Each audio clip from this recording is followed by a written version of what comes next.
Bismillahirrahmanirrahim. Assalamualaikum warahmatullahi wabarakatuh. Alhamdulillahirrabbilalamin. Di kesempatan kali ini saya akan coba membahas materi mengenai peta kendali. Kenapa peta kendali ini penting untuk dibahas? Karena kebanyakan orang tidak punya kejelasan mengenai peta kendali, bahwa di dalam hidup ini ada sesuatu yang di dalam kendali kita dan ada sesuatu yang itu di luar kendali kita, dan itu perlu kita sadari. Kenapa banyak orang yang stres, kenapa banyak orang yang galau, cemas berlebihan, sedih terlalu dalam, kecewa kok gak hilang-hilang, luka batin kok gak sembuh-sembuh? Itu karena seringkali kita itu fokusnya pada apa-apa yang sebetulnya itu di luar kendali kita. Sadari Bapak Ibu bahwa dalam hidup ini ada yang dalam kendali kita yang itu harus kita lakukan sebaik dan semaksimal mungkin. Dan juga ada apa-apa yang di luar kendali kita yang itu harus kita lepaskan. Bahkan yang di luar kendali kita serahkan kepada Allah, itu lebih menenangkan. Gimana contohnya yang ada di luar kendali kita? Misalnya cuaca, musibah, kejadian-kejadian yang sudah terjadi, sikap anak, sikap orang, sikap pasangan, itu di luar kendali kita. Ada lagi omongan orang, komentar orang, penilaian orang ke kita, itu juga di luar kendali kita. Tapi kebanyakan orang itu stres dan pusing gara-gara memperdulikan apa kata orang. Kita nggak bisa Bapak Ibu membungkam atau mengendalikan mulut orang. Yang bisa kita kendalikan adalah bagaimana respon kita dari omongan orang tersebut. Kita tidak bisa memilih kejadian, tapi kita bisa memilih respon atau sikap terbaik dari kejadian tersebut. Di dalam Islam, apa-apa yang ada di luar kendali kita itu nggak ada hisapnya. Jadi kayak misalnya orang ngejelek-jelekin kita, ngomongin kita, itu nggak ada hisapnya buat kita. Yang dihisap itu bagaimana respon kita. Apa kita ikut balas, ikut menjelekan, atau memaafkan, itu pilihan. Apalagi di zaman sekarang ya Bapak Ibu, sosmed itu udah kayak nggak bisa kita hindari. Tiap orang main sosmed, bahkan ada yang nyinyir, ada yang saling menyindir di sosmed, ada yang menghina lewat sosmed. Kita memang gak bisa menghindar dari komentar manusia, jadi yang begitu-begitu tuh tenang aja Bapak Ibu, itu di luar kendali kita, dan gak ada hisapnya buat kita atas kejelekan mereka. Mau sebaik dan sebagus apapun kita, tetap aja ada yang gak suka, betul gak? Jangankan kita, Nabi aja yang sebegitu sempurnanya sebagai manusia, masih ada aja yang menghina, apalagi kita yang hina betulan, bener ya Bapak Ibu? Penghinaan yang dilontarkan orang lain ke kita tuh gak ada apa-apanya dibandingkan kehinaan asli kita di hadapan Allah.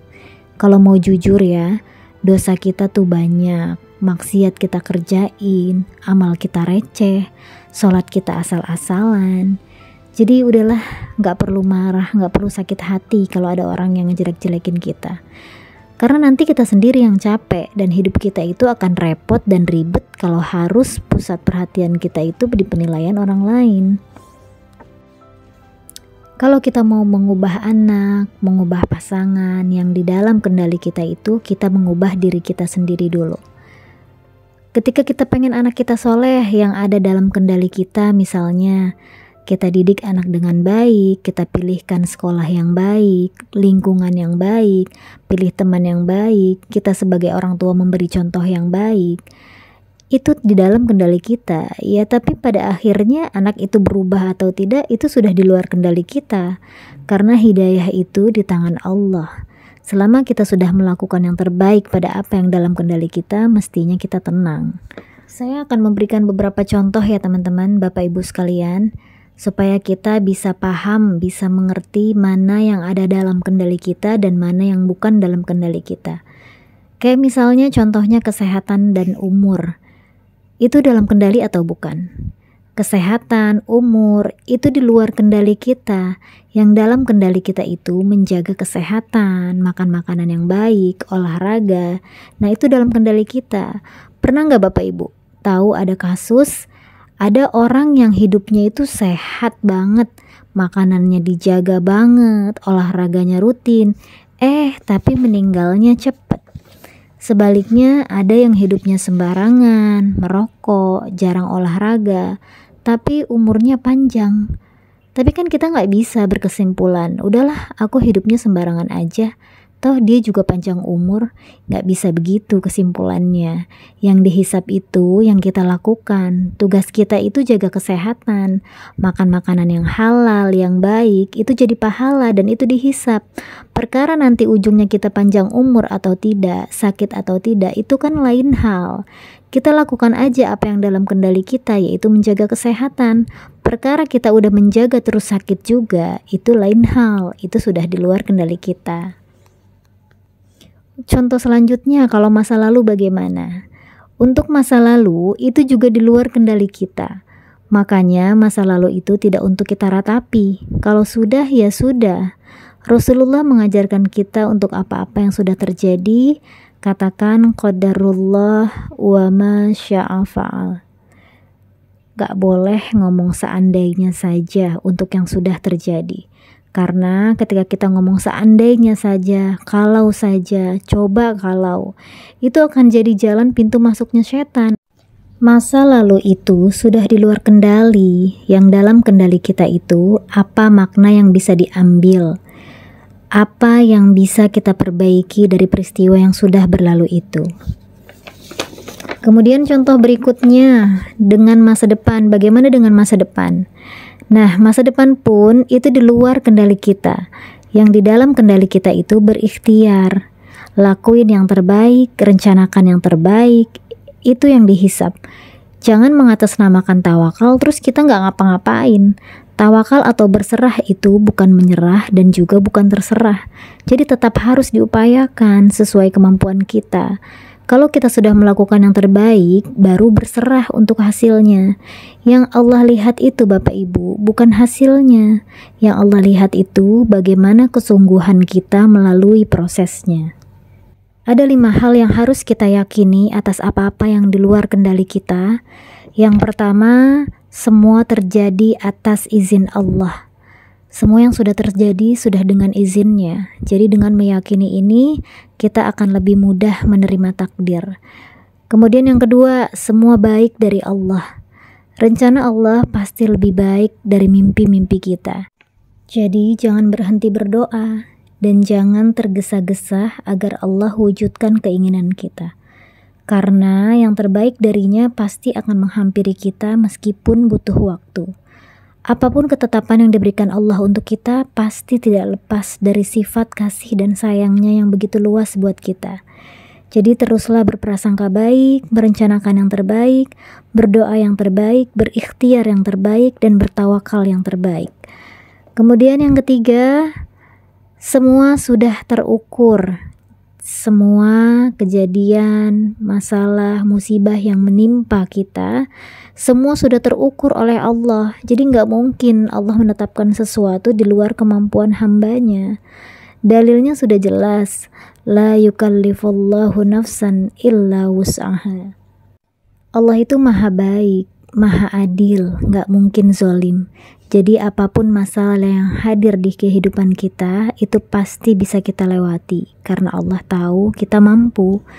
Makanya teman-teman dan Bapak Ibu sekalian, senantiasalah bermohon kepada Allah, agar Allah menolong dan membimbing kita dalam melewati episode demi episode takdir yang Allah tetapkan buat kita. Kemudian yang keempat, semua kepahitan yang kita rasakan menjadi penggugur dosa. Perlu diingat Bapak Ibu, semua kebaikan, semua kenikmatan itu datangnya dari Allah. Dan semua kepahitan, ketidaknyamanan yang kita rasakan, itu kita sendiri yang mengundangnya, disebabkan oleh dosa yang kita lakukan. Betapa maha baiknya Allah yang menginginkan hambanya bahagia dan bersih dari dosa. Jadi kepahitan yang Allah datangkan, baik berupa ujian ataupun masalah yang melelahkan, sebenarnya ada dosa yang sedang digugurkan. Kemudian yang kelima, apapun masalah yang dihadapi, kalau kita sikapi dengan tepat, maka akan menjadi pahala. Jadi semuanya enak ya Bapak Ibu. Makanya kata Nabi, semua urusan orang beriman itu pasti baik. Buat teman-teman, buat Bapak Ibu sekalian yang masih suka galau, suka cemas, resah, kalimat ini mungkin bisa jadi penenang. Ini kalimat yang sangat indah dari Syekh Ibnu Athaillah As-Sakandari. Apa kata beliau? Arih nafsaka minat tadbiri fama qoma bihi ghairuka anka la taqum bihi li nafsik. Istirahatkanlah jiwamu, lenturkanlah hatimu untuk apa-apa yang memang di luar kendalimu. Bagian kita ya bagian kita. Kita fokuskan aja sama bagian dan tugas kita. Apa-apa yang di luar kendali kita itu udah ada yang ngatur. Lalu apa aja tugas yang ada dalam kendali kita? Nah, yang ada dalam kendali kita itu respon kita. Pikiran yang kita pilih, perasaan yang kita pilih, ucapan yang kita pilih, tindakan kita, itu dalam kendali kita. Latihlah diri kita untuk selalu memilih pikiran-pikiran yang baik. Ketika pikiran negatif muncul, maka gantilah dengan pikiran yang baru, yang lebih baik, sehingga perasaan kita pun jadi ikut baik. Biar lebih gampang, saya kasih contoh lagi ya Bapak Ibu. Ini pembahasannya lumayan panjang nih di materi kali ini. Contohnya misalnya kalau kita emosi sama anak, karena misalnya anak berantem, jadi ada kejadian anak berantem, ribut, terus yang kita rasakan itu kan pasti emosi, marah. Coba kita sadari, pikiran apa sih yang bikin kita emosi? Oh ternyata yang ada dalam pikiran kita, nih bocah berantem melulu sih, gak tahu bundanya lagi pusing, ini anak nakal banget sih, gak bisa dibilangin. Nah pikiran-pikiran itu yang akhirnya membuat kita jengkel dan juga emosi. Nah pertanyaannya, bisa gak sih Bapak Ibu pilih pikiran yang lain? Jawabannya pasti bisa. Misalnya kita pilih pikiran, namanya juga anak-anak biasa ribut. Atau kita pilih pikiran, alhamdulillah dikasih anak yang sehat. Di luaran sana berapa banyak orang yang mendambakan kehadirannya. Atau kita juga bisa berpikir, oh iya anak itu kan titipan Allah, saya harus bisa memberi contoh yang baik.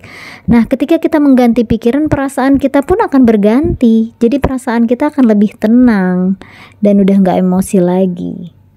Jadi seperti itu ya Bapak Ibu, pikiran itu mempengaruhi perasaan kita dan perasaan akan mempengaruhi perilaku. Jadi kalau mau merubah perilaku, kita harus merubah pikiran kita terlebih dahulu. Nah, untuk apa-apa yang ada dalam kendali kita, apa dalilnya? Dalilnya, innallaha la yughayyiru ma biqaumin hatta yughayyiru ma bi anfusihim. Allah tidak akan mengubah keadaan suatu kaum sampai mereka mengubah apa-apa yang ada pada diri mereka. Jadi Bapak Ibu, yang mengubah nasib kita itu Allah. Jadi kita jangan kegeeran.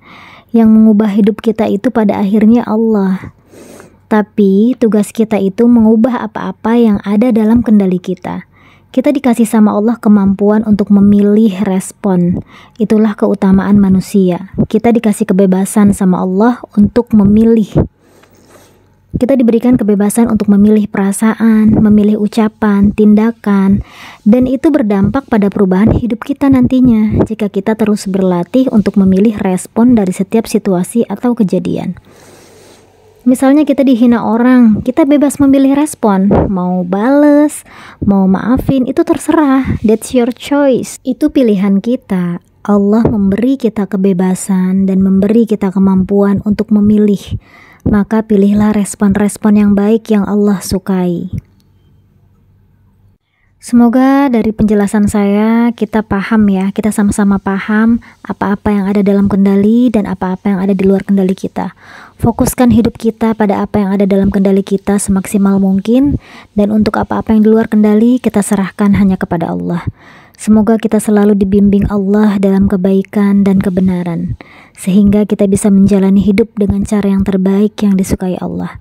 Terima kasih, semoga bermanfaat. Wassalamualaikum warahmatullahi wabarakatuh.